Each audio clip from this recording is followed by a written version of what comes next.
My name is Yvonne Carter. I am 72 years old, a retired civil engineer who spent most of my life building bridges, schools, and apartment complexes, alongside my late husband Harold. For decades, people called us the Carter duo, the husband who drew the plans and the wife who made sure every nail, every beam, every concrete block was accounted for. We built not only structures, but also a family, or so I believed. On the morning of Harold's funeral, the soil was still damp from last night's rain. Chrysanthemums, their scent heavy with grief, lined the edges of the grave. The sound of the gravedigger's shovel echoed in my ears like a cruel metronome of finality. I had buried the man who shared my breakfast, my work boots, and my dreams for over 50 years. My chest felt hollow, my hands trembling as I clutched the armrest of the folding chair they had placed for me at the front row. That was when it happened. My son Derrick, the boy I had raised with lullabies and geometry lessons, stepped forward. His eyes were not moist with tears. Instead, they glimmered with urgency and something harder greed. He bent down his black coat, brushing the wet soil, and placed a leather folder on top of Harold's fresh grave. With hands that did not hesitate, he slid a set of papers toward me. "Mother," he whispered, but loud enough for the nearby relatives to hear. "Father would have wanted this signed immediately. We need to transfer the shares before the bank deadline." I blinked at him, stunned. On the day we buried my husband, the soil was still damp. The chrysanthemums were still fresh, and my own son slid a contract across his father's grave. Gasps rippled among those standing around. One cousin muttered a prayer under her breath. A neighbor shook his head. My daughter-in-law, Vanessa, stood behind Derrick. Her lips pressed tight, eyes darting between me and the paper, as if calculating the money waiting behind my pen. The contract bore the bold stamp of a notary public. The seal glistened under the gray light, official, undeniable. My shaking fingers hovered but did not touch. I whispered, half to Harold, half to myself. "You had turkey. She had frostbite." Words that had nothing to do with this moment, but everything to do with the pain of families who abandon love for appearances. 6 words that would later become the echo that turned every face white. At that grave, those words tumbled out of me like a prophecy. The crowd shifted, whispers turning into murmurs of judgment. Some asked if it was right to speak of money at a man's burial. Others argued it was practical, that life and business moved on regardless of grief. Their voices swirled around me like leaves caught in November wind. I reached for the armrest of Harold's empty chair. That chair, worn smooth from years of him sitting at construction sites, felt like the only anchor left. I pressed my palm against the wood, pretending it was his hand, steady and calloused. My heart pounded. For 72 years, I had been many things: a daughter, a wife, a mother, an engineer. But never had I felt so betrayed by the very child I had nurtured. Was grief not sacred anymore? Was Harold not allowed his final silence without ink and signatures, scarring the moment Derrick leaned closer? His cologne, sharp and expensive, clashed with the earthy scent of freshly turned soil. "Mother, if we don't act now, everything Father built will collapse. The bank deadline is tonight." His tone was not one of comfort. It was a command disguised as duty. Vanessa's hand gripped his shoulder. She nodded at me, her manicured nails gleaming. I remembered those nails tapping on our dining table last Christmas, when she suggested selling one of Harold's properties for liquidity. Harold had refused. He said legacy was not cash flow. It was the pride of seeing children play in a school he had built, the dignity of workers getting fair wages. And now at his grave, his son wanted me to undo it all with a single pen stroke. I looked at the contract again. Legal jargon ran across the page: transfer of controlling shares, immediate effect, waiver of executor authority. At the bottom was a blank line waiting for my signature. My name. The name Harold used to whisper every night before sleep. The voices around me grew louder. Some supported Derrick, "It's the responsible thing." Others condemned him, "Who does this at a funeral?" The argument was no longer mine alone. It belonged to everyone present, a moral debate flaring in public like fire. But inside my world was private, intimate. I thought of Harold's voice, low and gravelly, telling me once, "After a tough project, Yvonne, never let anyone rush your decision. If it's right, it can wait. If it's wrong, no deadline will make it right." I placed both hands on the chair, steadying myself. Then I looked Derrick in the eyes. His pupils flickered, restless, unmoored. For the first time, I saw not my little boy clutching crayons, but a man desperate to control what he had not built. My throat burned. My chest tightened. I wanted to scream, to collapse, to cry into Harold's jacket that still smelled of sawdust and ink. But instead, I drew in a deep breath. "I will not sign today," I said, my voice trembling but firm. Gasps broke again. Vanessa's eyes narrowed. Derrick's jaw clenched so hard I thought his teeth would crack. Around us, the chrysanthemums swayed in the cold breeze, their petals shivering like witnesses to a crime. The shovel struck soil again, finalizing Harold's resting place. I pressed my palm harder into the chair. Though it was empty, I felt Harold there beside me, whispering strength into my ear. This was only the beginning. The day after Harold's funeral, silence filled the house like a heavy fog. For 50 years, this place had been alive with his voice, the clatter of his drafting tools, the scrape of his boots across the kitchen floor, even the sound of him humming old gospel songs as he checked invoices at night. Now there was only the tick of the wall clock and the creak of my own steps on the wooden floorboards. I walked slowly toward Harold's study, the room he guarded like a fortress during his final years. The door, a thick slab of oak, had always been left half open when he was alive. But since his illness worsened, he began keeping it closed, almost as if he didn't want me to see what was inside. The brass knob felt cold against my palm. When I pushed the door, it groaned like a reluctant confession. The air inside carried the scent of old paper, ink, and cedar wood.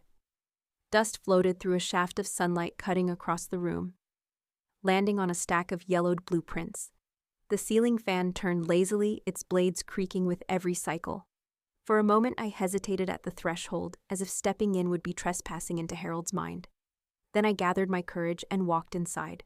The desk stood in the center, heavy mahogany, scarred from decades of calculations and spilled coffee. On one corner sat his leather-bound ledger, its pages thick with penciled notes. Next to it, a cedar box, darker than the rest of the wood, released a faint resin smell. I lifted the lid and found envelopes bound with twine, their edges curled, their ink fading into shades of ghostly blue. I untied the bundle. My hands shook as I unfolded the first letter. The handwriting was Harold's, firm, deliberate, but softened by age. "Yvonne," the letter began. "There is something I have carried alone for too long." I sank into his chair, its cushions still molded to his shape. My breath quickened as I read. "The night Derrick was born, the doctor said the boy did not breathe. His tiny chest did not rise. The room was filled with alarms, and your cries pierced me deeper than any wound. They told me he was gone. But when I looked at you, pale and fading, I knew you would not survive the news. I begged them for time." The words blurred as tears filled my eyes. My hands trembled, the paper rattling like dry leaves. A nurse I knew, her cousin, owed me a debt. She whispered of another baby boy delivered that same hour, left without parents willing to claim him. She could change the papers, she said. I did not think. I only knew I could not lose you, Yvonne. I agreed. The child they placed in your arms was not ours by blood, but he breathed when you pressed him to your chest. You smiled through your pain and called him Derrick. From that day forward, I swore to protect the secret, to protect you. I dropped the letter onto the desk. The room swam around me. My chest tightened as if 50 years of lies pressed down at once. The boy I raised, the man who had just demanded I sign away Harold's legacy at his grave, was not the child my body had fought to deliver. My first instinct was anger. How dare Harold decide for me? How dare he rob me of the chance to mourn my true child? But almost immediately, another wave washed over me. Grief. Love. I pictured Harold that night, holding my limp hand in the hospital, watching doctors shake their heads. He must have felt the world collapse, then grabbed at the only lifeline he could find. Was it betrayal, or was it love so desperate it became deception? The second letter slipped from the pile. I opened it with shaking fingers. "I wanted to tell you many times, Yvonne. Every time Derrick failed to look like me, every time you said he had my eyes when I knew he did not. I wanted to speak. But then you would laugh, or you would touch my arm with that smile, and I thought, better she lives in light than dies in grief. Forgive me if you can. I was a coward, but a coward for love." The pages smelled faintly of Harold's cologne, as if he had sealed them with trembling hands. I pressed them to my chest, the words burning into me. My mind reeled back to that hospital decades ago.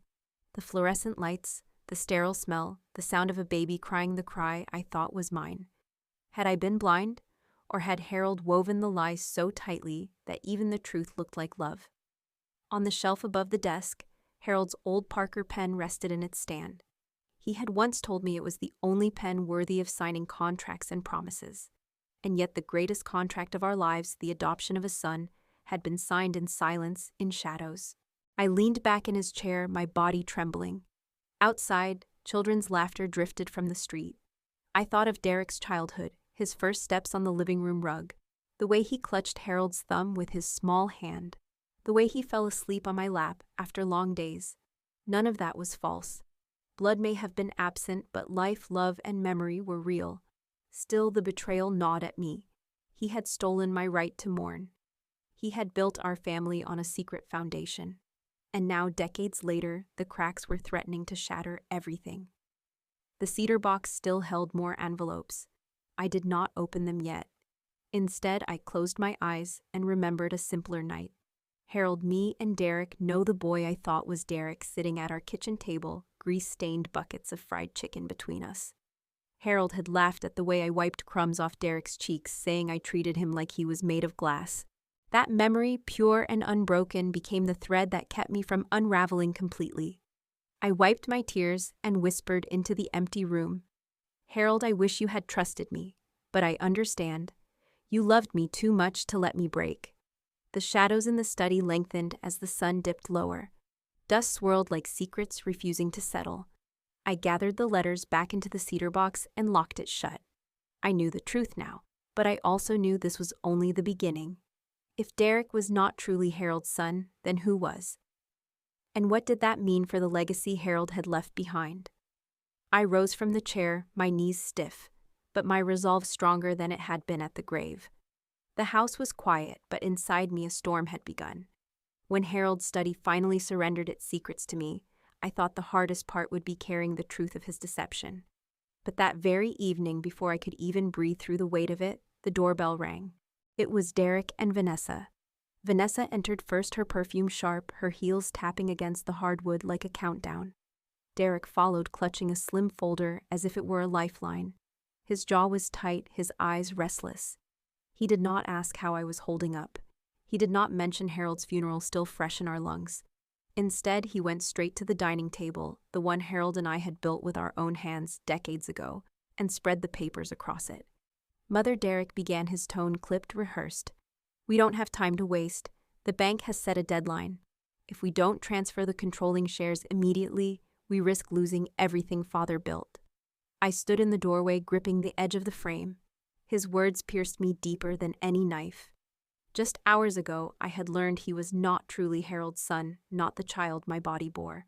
Yet here he was demanding rights to Harold's legacy, as though blood, sweat, and integrity were negotiable currency. Vanessa sat down across the table, her manicured fingers flipping open the folder with practiced efficiency. Here's the transfer contract, she said smoothly. All it needs is your signature, Yvonne. Once you sign, Derrick can assume majority control and will be able to restructure the debt. Otherwise, foreclosure is imminent. Her voice carried no grief, only calculation. I noticed the gleam of her wedding ring, catching the light, a stark contrast to Harold's old calloused hands that once held the same pen they now pushed toward me. Derrick pulled out a pen, Harold's Parker. I realized my stomach twisting. He must have taken it after the funeral. He clicked it once, twice, the sound sharp as gunfire in the quiet house. Then he slid both the pen and the contract across the table toward me. Sign it, Mother, he urged. This is what's best for the family. Family. The word burned. What did family mean now? A child raised in love but not in blood. A son who could not wait even a day after his father's burial to snatch control. I moved slowly, almost mechanically, and lowered myself into the chair opposite them. My fingers grazed the edge of the contract. Legal phrases leapt out: transfer of shares, irrevocable waiver of executor rights. It wasn't just a piece of paper. It was the dismantling of everything Harold had stood for. I thought of Harold's words tucked in those letters. Better she lives in light than dies in grief. He had carried a lie to protect me. And now Derrick, the living embodiment of that lie, demanded I surrender the last piece of truth I had left. The mother in me wanted to sign, just to end his pleading, just to keep the illusion that we were still family, but another voice rose in me sharper than grief itself. If I signed, I would not be a mother. I would be an accomplice to my son's greed. If I signed, I would not be a mother. I would be an accomplice to my son's greed.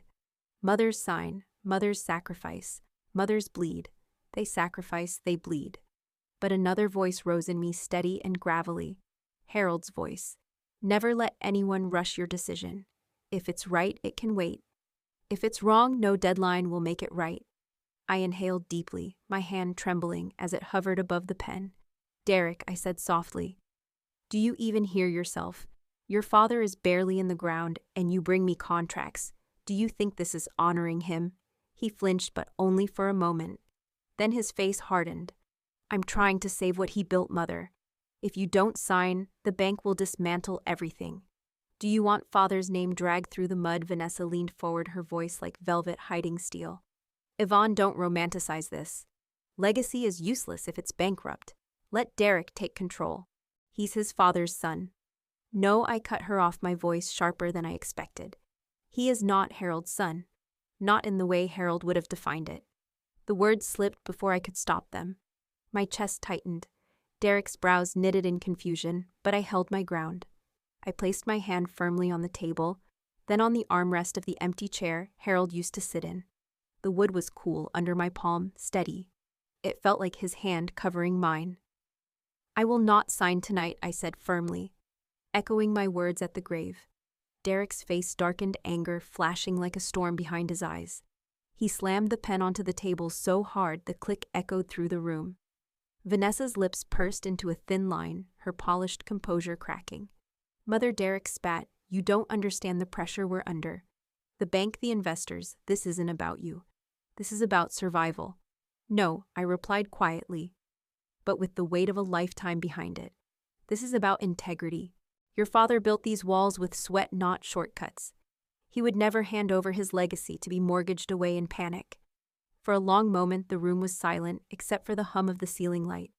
Finally, Derrick pushed back his chair with a screech. Fine, he snapped.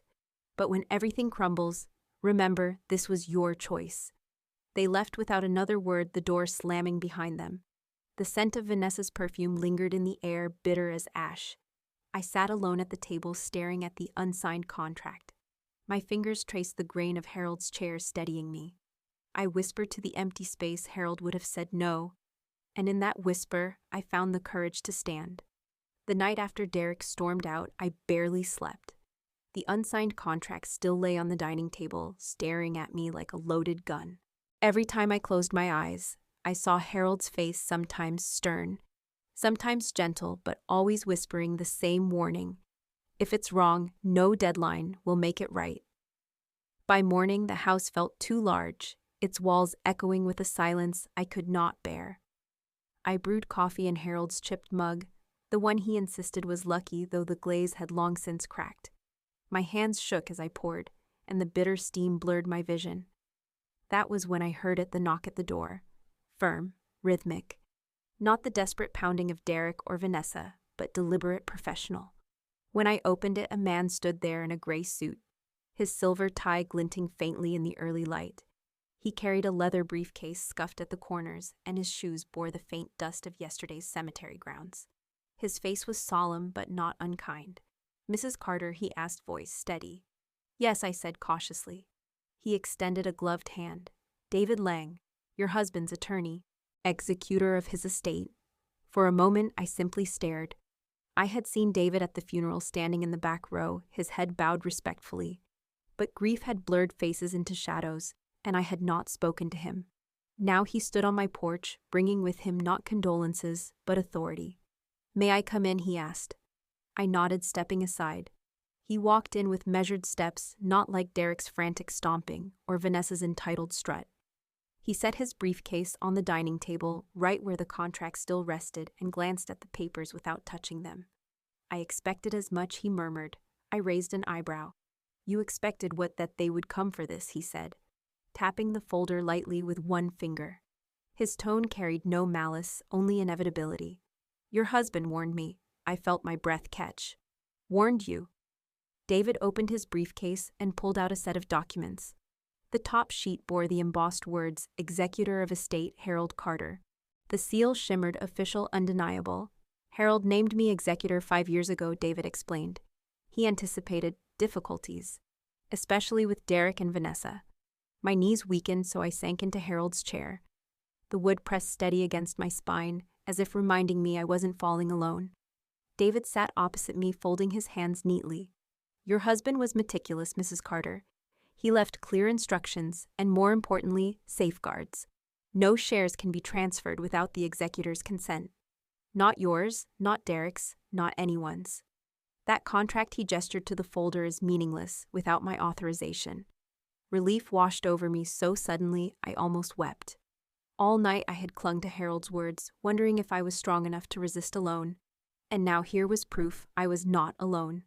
Why didn't Harold tell me? I whispered, my voice barely audible. David's eyes softened. He wanted to spare you the stress. He trusted me to handle the legal side so you could focus on family. Family. The word stung again, carrying the weight of secrets and lies. I thought of the letters hidden in the cedar box of Harold's desperate choice in that hospital decades ago. How much more had he hidden from me in the name of protection? Still, I felt gratitude. Gratitude that Harold had thought far enough ahead to shield me from Derrick's greed. Gratitude that someone like David existed, calm, precise, loyal. David continued, his tone firm. Mrs. Carter, you should know your son and his wife are in deep financial trouble. Harold suspected as much. That's why he tied up the estate in conditions they cannot override. Any attempt to coerce you into signing is not only unethical, it's unlawful. I exhaled, the tension in my chest loosening slightly. So I did the right thing, refusing them. David nodded. You did exactly what Harold would have wanted. But you need to be prepared. They won't stop. Desperation makes people reckless. I looked at the contract again. The ink seemed to crawl alive with greed. They already were reckless, I said softly. They pushed papers at their father's grave. David's jaw tightened. For the first time, his composure cracked, anger flickering in his eyes. Then they've already crossed a line. We sat in silence for a moment, the only sound the tick of the wall clock. Outside, the world carried on, cars, passing children, laughing on their way to school. But inside this room, everything was shifting. Finally, David opened another folder. I will file notice with the bank today. They are not to accept any transfer requests without my signature. That should buy us time. I placed a hand over Harold's chair arm again, grounding myself. Thank you, David. You don't know how much this means. He met my eyes. I know more than you think. Harold spoke often of your strength, Mrs. Carter. He trusted you above all else. My job is simply to make sure his legacy stays intact. His words wrapped around me like a shield. For the first time since Harold's passing, I felt less like a widow standing alone against a storm, and more like a partner with allies. As David gathered his things, he paused at the door. One more thing, he said. Harold left you letters. You'll find they explain more than you might expect. My heart skipped. Did he know about the cedar box? Or were there other letters hidden, still waiting to surface? He tipped his head politely. We'll speak soon. And then he was gone, leaving the faint scent of leather and ink behind. I closed the door and leaned against it, my breath shaky. The house was still quiet, but not empty anymore. Somewhere in its shadows, Harold's foresight and David's steady presence whispered the same truth. I was not alone, and I was not powerless. I returned to the dining table, laid my palm on Harold's chair, and whispered, We will protect what you built. And for the first time in days, I believed it. After David left, I wandered through the house like a ghost.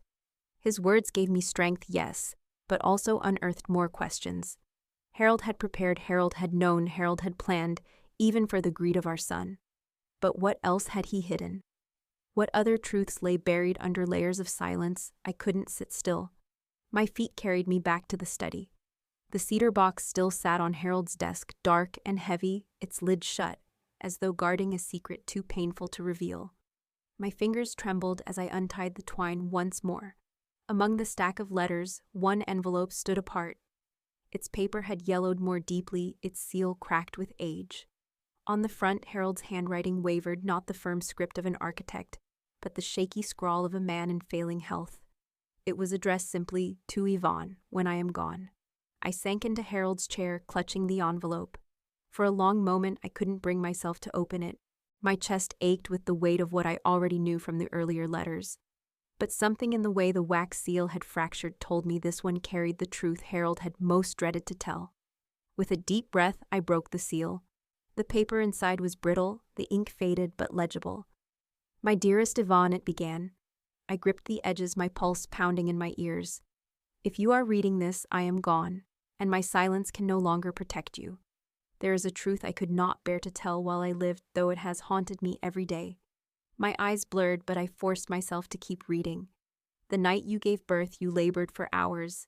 I held your hand as you screamed, your body trembling with pain I could not take away. When at last our son came into the world, he was silent. No cry. His chest did not rise. The doctor tried, but there was nothing. He whispered to me that the boy was gone." A sob caught in my throat. The room tilted, spinning. My hands shook so violently I had to set the letter down for a moment. My baby. The son I thought I had held, the boy whose hair I brushed, whose fever I soothed, gone before he ever had a chance to live. I forced my eyes back to the page. I looked at you then, Yvonne. Your face was pale, your lips blue, your life hanging by a thread. I knew that if they told you the truth, it would kill you. I could not lose you both in one night. I begged the nurses for an answer. The words grew jagged, ink pooling where Harold's hand must have trembled. One nurse, her name was Evelyn, told me another boy had been born that same night. His mother was young, unmarried, and refused to claim him. Evelyn whispered she could change the records, that the baby could be ours. I did not think. I only knew I had to save you. I agreed. By morning, the papers bore our names, and you held that child to your chest. You smiled through your exhaustion and whispered, "Derrick." In that moment, I swore I would never let you know. Better you live with hope than die with grief. My breath came in gasps, my chest heavy with a pain I had no name for. So it was true. The boy I had nursed, scolded, and defended all my life was not born of my body. My real son never drew a breath.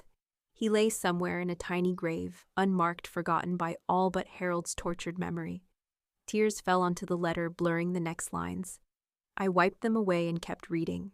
"Forgive me, Yvonne. I should have trusted your strength. I should have told you, but I loved you too much. Every time I saw Derrick's face, I wondered if you saw me in him, or if you sensed the truth. Every time you praised him as his father's son, I felt the weight of my lie crush me further. I was a coward, but I was your coward. If you can find it in your heart, forgive me." I pressed the paper to my chest, rocking slightly as if cradling a child. My sobs echoed through the study, filling the spaces Harold had left behind. Anger clawed at me. How dare he decide I was too weak? How dare he steal my right to grieve my own flesh and blood, but love cut through the anger. I pictured Harold that night, desperate, holding both life and death in his trembling hands. I saw him staring at me on that hospital bed, terrified of losing me. He had chosen deception, yes, but he had chosen it for me. "Harold," I whispered into the stillness, "you should have trusted me. But I know why you didn't. You loved me too much." I folded the letter carefully, pressing the cracked seal back together as if it could hold the years intact. My tears stained the paper, mingling with Harold's ink.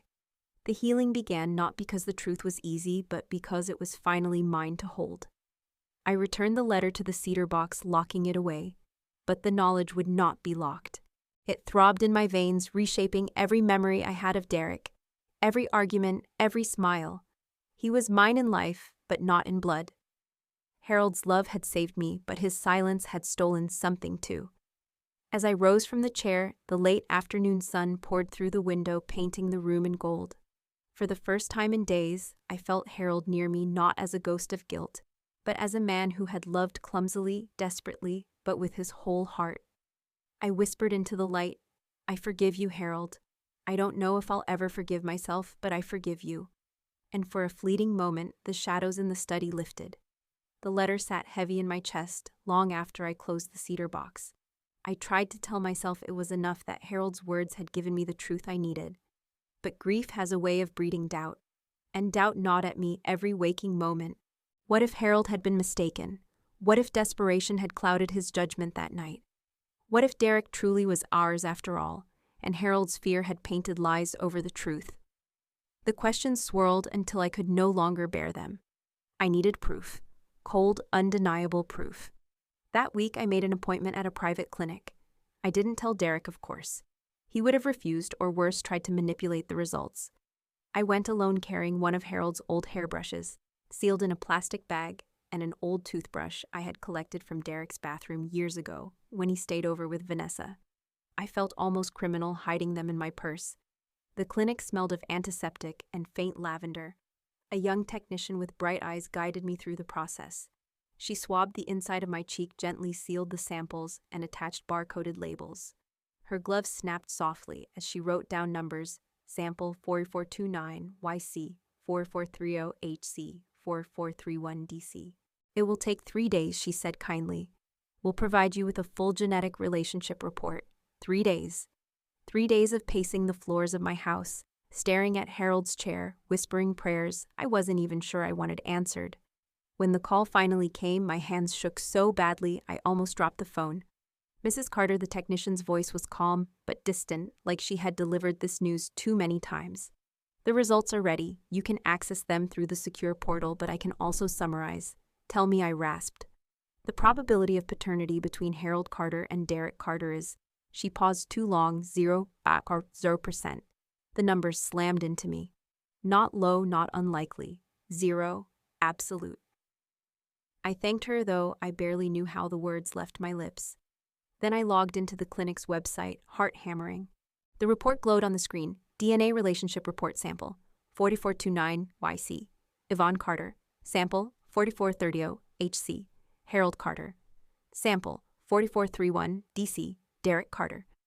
Result: probability of paternity 0.00%. Conclusion: no biological relationship.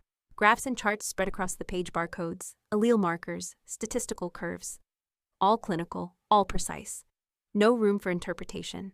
I stared until the numbers blurred. My body felt hollow, as though every bone had dissolved. The child I had nursed, the man who bore my family name, the son who had just pushed contracts at his father's grave, he was not Harold's by blood. Tears pricked my eyes. Not because I hadn't suspected, but because seeing it in black and white made it final. Unforgiving. That was when I heard footsteps behind me. Grandma, I turned. It was Jamal, Derrick's son, my grandson. 17 years old, tall and lanky, his eyes a soft brown that always reminded me of Harold's warmth. He saw the computer screen and froze. What is that? He asked, his voice trembling.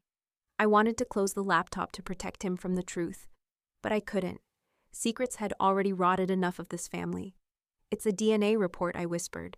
It shows your father isn't Harold's son. Jamal's mouth fell open. You mean Dad isn't Grandpa's real son? I nodded slowly, the words heavy as stones. Harold and we lost our baby the night he was born. Harold, he couldn't bear to let me know. He arranged for another baby to be given to me. That baby was your father. For a moment, Jamal's face hardened. He looked at me like a stranger, like I had stolen his identity along with his father's. My heart stopped, and then his shoulders dropped, his eyes filled with tears. He stepped forward and wrapped his arms around me, whispering, Grandma, you're still my family. Grandma, he whispered fiercely, you're still my family. Nothing changes that.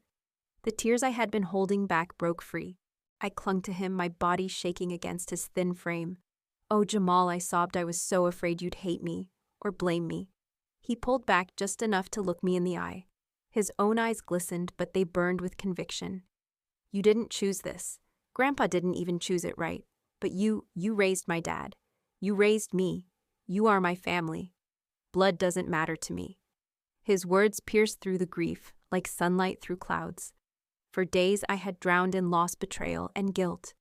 But here was proof of something stronger than blood love, carried forward through generations. I cupped his face in my hands. You have Harold's spirit, I whispered. Don't ever forget that. He smiled faintly, though his eyes were red. Then maybe that's what family really is. Passing on more than just DNA. We sat together in the study, the screen still glowing with its cold numbers, but I no longer felt crushed by them. Jamal's arms around me were warmer than any graph, truer than any statistic. For the first time since Harold's death, I allowed myself to believe that I was not completely alone. The bloodline may have been broken, but love still pulsed strong. And perhaps, just perhaps, that was enough. The results of the DNA test had settled into me like a stone at the bottom of a river, heavy, immovable, shaping every current of thought around it. Derrick was not Harold's son. That truth alone might have been enough to break me if not for Jamal's arms around me, grounding me in love that transcended blood. But grief has a way of knocking twice. The first knock came with the letter. The second arrived the following week in the form of a stranger at my door. It was a Thursday afternoon, the sky thick with gray clouds that threatened rain. I was in the kitchen folding dish towels with slow, deliberate motions when the knock sounded. Sharp, steady. Not Derrick's impatient pounding, nor Vanessa's clipped rapping. Something different. When I opened the door, a man stood on the porch. Tall, broad-shouldered, dressed in a work shirt embroidered with the logo, Carter & Sons Construction. His boots were caked with fresh dust, as if he had just stepped off a site. In his hand, he carried a rolled blueprint stamped with yesterday's date. "Mrs. Carter," he asked, his voice low but steady. "Yes," I said, cautiously gripping the edge of the door. He shifted the blueprint under his arm and extended a calloused hand. "My name's Elijah Turner. I think we need to talk." The name hit me like a gust of cold air. Elijah. The nurse's letter Evelyn she had written of another baby, unclaimed, lost in the records. My pulse quickened. "Do I know you?" I asked, though. Something deep in me already whispered the answer. He hesitated. His eyes, a piercing hazel, caught the light. In that moment, my breath caught. They were Harold's eyes, not exactly in color, but in the way they held steady, the way they seemed to measure the world before speaking. "You don't know me," Elijah said, "but I've known of you. All my life, I've carried a question about who I really am. And recently, I found something." He unrolled the blueprint just enough to reveal what lay tucked inside a brittle document, edges frayed, the faint stamp of a county hospital from 50 years ago. A birth record. This, he said, handing it to me, lists me as stillborn. But I'm standing right here. Evelyn, the nurse, she told me before she passed that she had switched records. She said she owed it to me to know the truth. My knees weakened. I stepped back, gesturing for him to enter. He followed, wiping his boots politely on the mat, a gesture so instinctively respectful it twisted my heart. We sat in the living room. Elijah placed the blueprint and the birth record on the coffee table. His hands were rough-lined with years of labor like Harold's. "I've worked construction my whole life," he said quietly. "Never knew why I loved it so much, why a second language. But now I think I know." I couldn't look away. Every angle of his face tugged at me, the line of his jaw, the way his brows furrowed when he spoke. I saw Harold in him, not just in features, but in presence. "Harold," I whispered, almost involuntarily. Elijah's brow lifted. "You mean your husband?" I nodded, tears burning behind my eyes. You look like him." Silence filled the room. The only sound was the soft hum of the refrigerator, the tick of the old clock. Finally, Elijah leaned forward, his voice breaking. "I don't want money. I don't want to disrupt your family. But I needed to know. Am I his son?" The weight of his question pressed down on me. I wanted to tell him everything about Harold's desperate choice, about the baby I lost, about the letters. But words tangled in my throat. Instead, I reached for the birth record, then for Harold's old photo on the mantel. I placed them side by side. The resemblance was undeniable. "Yes," I whispered, my voice trembling. "You are Harold's son." Elijah closed his eyes, exhaling a breath that sounded like decades of searching released at once. When he opened them again, they shone with unshed tears. "For years," he said, "I thought I was no one. Now, I feel like I found the piece I was missing." I studied him, my heart aching and healing at the same time. Here was the truth I had been denied: the child Harold and I had lost, returned in flesh and blood. Not as a baby swaddled in hospital blankets, but as a grown man with scars, calluses, and a history of his own. Yet even as joy flickered in me, fear gnawed too. What would Derrick do if he learned? What would Vanessa spin this into? To them, Elijah would not be a son. They would see him only as a threat. "Elijah," I said softly, "you must be careful. This family, it's complicated. But know this: you are not a stranger to me. You are part of Harold, and that means you are part of me." For the first time, I reached across the table and took his hand. It was rough, warm, familiar. Tears slid down my cheeks as I whispered, "I thought I lost you, but maybe I've found you again." He squeezed my hand gently, his lips curving into the faintest smile. Maybe we both found something. The clock ticked on, but the room felt timeless. For the first time since Harold's funeral, my heart did not feel hollow. It felt fuller, reshaped. Scarred, yes, but alive. The stranger among us was no longer a stranger. He was family. The morning of the board meeting, I woke before dawn. My body felt heavy, but my mind was clear. For weeks I had carried truths like stones in my chest. Harold's hidden letter, the DNA report, Elijah's face that mirrored his father's. Now all of it had led to this moment. The company Harold and I built, Carter & Sons Construction, wasn't just steel and glass.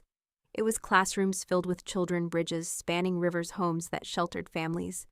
And yet, in the hands of Derrick and Vanessa, it had become nothing more than collateral for reckless ambition. I dressed in Harold's favorite color, deep navy blue, and slipped his old Parker pen into my bag. Not to sign anything, but to remind myself of the man whose voice still guided me. Legacy is not just buildings, it's people. The boardroom was already buzzing when I arrived. Long oak table polished to a shine, microphones set before each seat. At the far end, the company secretary prepared minutes, her fingers poised above the keyboard. Around the room, executives murmured in low voices. Their eyes flicked toward me as I entered, then quickly away as if waiting for a verdict none dared predict. Derrick and Vanessa sat together near the head of the table. Vanessa's lipstick was bold, her posture flawless. Derrick, though, looked worn. His eyes shadowed his collar slightly askew. Still, when he saw me, his jaw tightened with defiance. "Mother," he said, rising briefly as though to claim respectability, "we're glad you could come." I took the seat at the center, placing my hand on Harold's empty chair beside me. The wood was cool, grounding. The chairman cleared his throat. "We're here to discuss the future of Carter & Sons Construction. There have been concerns about the direction of leadership." Vanessa leaned forward, her voice smooth as glass. "Concerns we can resolve easily. Mrs. Carter has delayed the transfer of shares, but Derrick is ready to step in as majority owner. With his leadership, we can renegotiate loans, expand aggressively, and keep the company competitive." Murmurs rippled. Some nodded, eager for quick solutions. Others shifted uneasily. I let the silence stretch, then leaned into the microphone. My voice came out steady, though my hands trembled beneath the table. "Before we discuss leadership," I said, "we must discuss truth." All eyes turned to me. The room quieted, tension coiling like a spring. Harold built this company not on shortcuts, but on integrity. And integrity demands that we face facts even when they are uncomfortable. I reached into my bag and laid the DNA report on the table. The secretary leaned forward instinctively, her eyes widening at the official seals. "This," I continued, "proves that Derrick is not Harold's biological son." Gasps erupted. Chairs scraped, whispers flew like sparks. Derrick shot to his feet. "Mother," he thundered, "how dare you humiliate me like this? What does blood matter? I am the son who worked here, the one who carried this name." Vanessa's face blanched, but she quickly recovered, her voice sharp. "This is irrelevant. The company's future doesn't rest on DNA. It rests on leadership and vision." I raised my hand, silencing the room. Leadership without integrity is ruin. Vision without truth is blindness. And there is more. I nodded toward the door. It opened, and Elijah stepped inside. His work shirt was clean, his boots polished, but he carried himself with the quiet confidence of a man who knew where he belonged. He held a rolled blueprint stamped and signed with yesterday's date, proof of his labor. The room gasped again. Several board members leaned forward, whispering, "He looks just like Harold."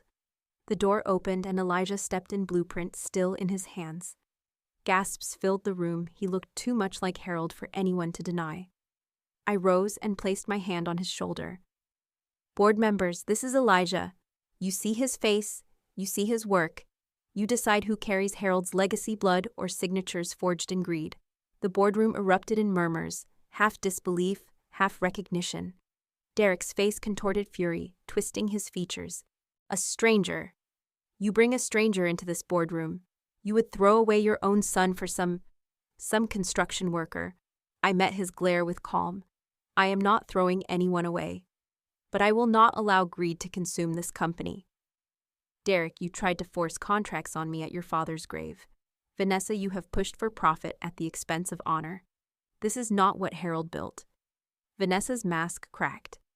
If you expose all this, you'll destroy the family name.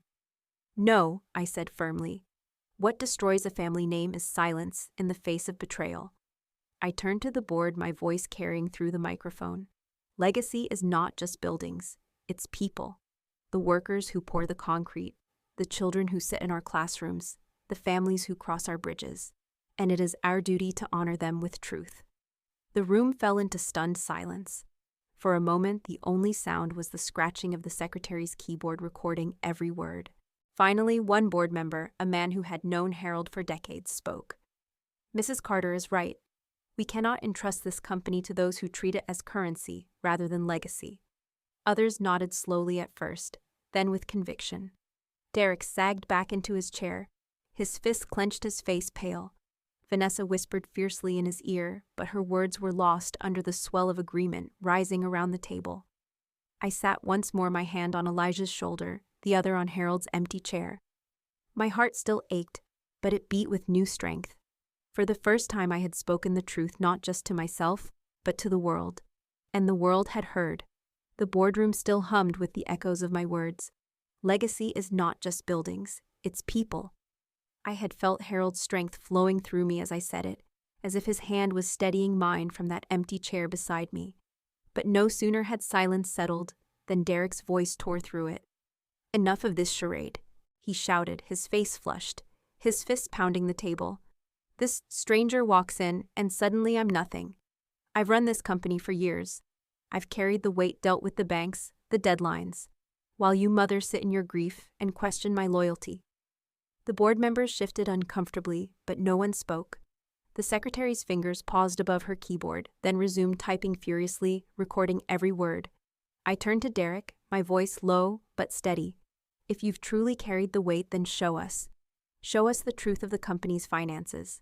His eyes flickered, panic flashing, before the mask slipped back into place. The finances are complicated. You wouldn't understand. Don't patronize me, I cut in sharply. I spent 40 years balancing ledgers and calculating project costs, down to the last nail. If you've managed responsibly, then you have nothing to hide. Present the accounts. Vanessa's hand darted toward his arm as though warning him to stay silent. But the pressure in the room was unbearable, and finally Derrick slumped back into his chair. His shoulders sagged, his voice cracked. You want the truth, he rasped. Fine. He pulled a folder from his briefcase and shoved it across the table. Pages spilled out, bank statements, overdue notices, lines of red numbers screaming from the paper. I picked one up, my stomach twisting. Mortgage defaults, failed investments, personal loans taken in the company's name. The numbers bled, loss 6 figures, 7 figures. Entire projects swallowed in debt. The room buzzed with whispers, sharp and incredulous. Derrick's hands trembled as he rubbed his face. I thought I could fix it. I thought if I just expanded faster, bought out the smaller firms, leveraged more credit, I could make us bigger than ever. But every deal fell through. Every risk turned to ash. And the banks, they're circling mother. That's why I needed you to sign. That's why his voice broke. For the first time, I didn't see the arrogant man who shoved contracts at his father's grave. I saw a gambler, my own son, who had bet Harold's legacy on empty dice, and now sat with nothing but ashes in his hands. The board sat stunned. Some glared at him with contempt. Others shook their heads in pity. Vanessa, however, leaned forward, her voice sharp as a knife. So what if there are losses? That's the nature of business. We can recover if the shares are transferred. But instead, your mother drags us through humiliation and now parades a stranger as Harold's heir. She's the one tearing this family apart. I turned to her, my patience gone. No, Vanessa. Greed and deceit tore this family apart. I am only exposing the fractures you both tried to plaster over. She bristled, but before she could retort, a new voice rose. Grandma is the real Carter. The words came from the back of the room. All heads turned. Jamal stood there, tall and steady, his school jacket still on, as if he had come straight from class. His voice trembled, but his eyes were fierce. I've watched this family my whole life, he continued, stepping closer. Dad, you always talked about legacy, about carrying Grandpa's vision. But you cared more about power than people. You let Vanessa push you around and you hid the truth. But Grandma, she's the one who lives what Grandpa taught. She's the one who remembers that legacy isn't money. It's the people who believe in you. His words silenced the room more effectively than any gavel could. Even the secretary stopped typing, staring at Jamal as though he had spoken something sacred. Derrick's face crumpled. "Jamal," he began. But his son raised a hand. "No, Dad. I love you, but I can't stand by you in this. Not when you've lied to everyone, not when you tried to make Grandma the scapegoat. You lost your way, but she hasn't. She's the real Carter." Tears burned in my eyes. My heart swelled with a mix of pride and sorrow. Harold's spirit lived on not just in Elijah's blood, but in Jamal's courage. The board members nodded, some even applauding softly. The tide had shifted. The confession, the numbers, Jamal's declaration, it all carved a new path. I rose slowly, placing a hand on Jamal's shoulder. "Thank you," I whispered, my voice breaking. Then louder to the room, "The company's future will not be written in red ink and deceit. It will be built as Harold intended, on honesty, integrity, and people who remember what those words mean." Derrick sank into his chair, defeated. Vanessa's face twisted, but even she could see the battle was lost. The board members began to deliberate, but I no longer needed their verdict to know the truth the next generation had spoken. Jamal's words rang in my ears. Grandma is the real Carter, and for the first time in months, I felt Harold's legacy was safe. The weeks that followed the board confrontation passed like a storm moving across open fields, chaotic, destructive, but leaving behind a strange clarity once the winds settled. The company's lawyers filed motions. The bank paused its demands, and for the first time in years, Carter & Sons Construction stood on ground that felt solid. But healing a company was one thing. Healing a family was another. I found myself sitting in a courtroom one bright Monday morning, the air thick with anticipation. The seal of the county court hung above the judge's bench, and sunlight streamed through tall windows, catching in the polished wood. It was not the kind of place I ever imagined I'd be at this age. Yet here I was, clutching Harold's Parker pen like a talisman in my purse. Across the aisle, Derrick sat with Vanessa. His suit was wrinkled, his eyes bloodshot. The arrogance he once carried like armor had cracked, leaving only exhaustion. Vanessa whispered furiously in his ear, but he stared straight ahead, hollow. Beside me sat Elijah, his shoulders squared, his jaw set. He wasn't here for wealth, he had made that clear. He was here for recognition, for truth, for the legacy Harold had meant for him. Jamal sat behind us, leaning forward, his presence steady like a hand on my back. The judge adjusted his glasses and shuffled through the documents. "We are here to determine rightful heirs and control of Carter & Sons Construction following the passing of Harold Carter." The lawyers spoke first, their voices clipped and precise. They presented DNA results, notarized letters, hospital records signed decades ago by Nurse Evelyn. They outlined Derrick's financial mismanagement and Elijah's rightful claim. Every fact was laid bare, every lie peeled back. Finally, the judge spoke. His voice carried authority, but also something gentler, almost regretful. "It is the decision of this court that Elijah Turner is recognized as the biological and legal heir of Harold Carter. Effective immediately, he is entitled to all rights and responsibilities as such." A collective murmur rippled through the courtroom. Elijah closed his eyes briefly, exhaling the weight of 50 years of questions. I reached for his hand, squeezing it until my knuckles whitened. But the judge wasn't finished. He turned to Derrick.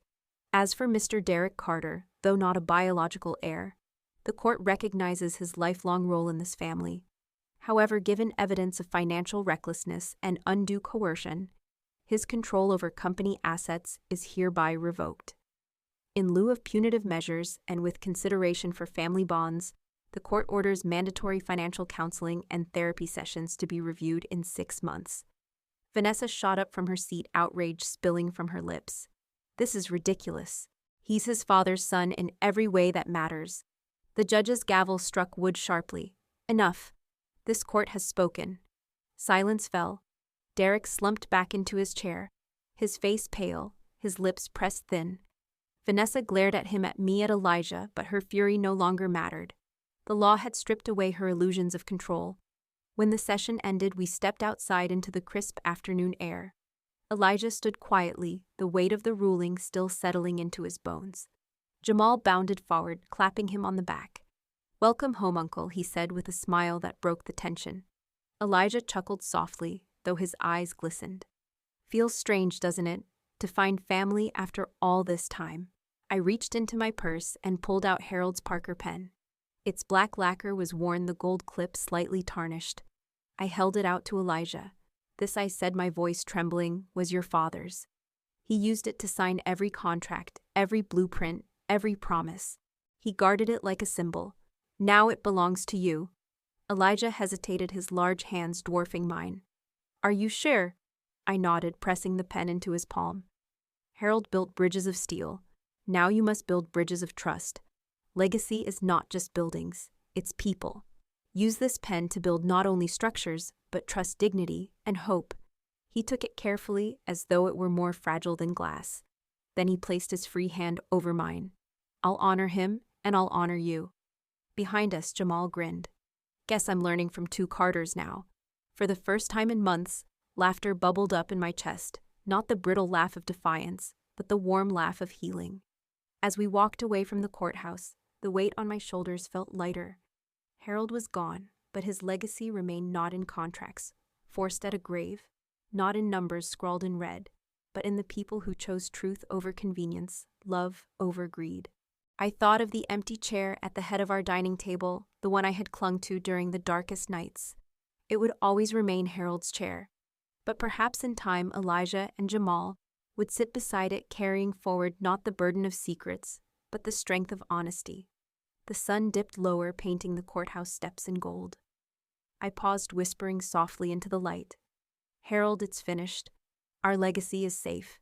And for the first time since his passing, my heart was not heavy with grief, but full with peace. As I close this chapter of my life, I leave you with one truth. Legacy is not stone and steel. It is not bank accounts or stock certificates. Legacy is people.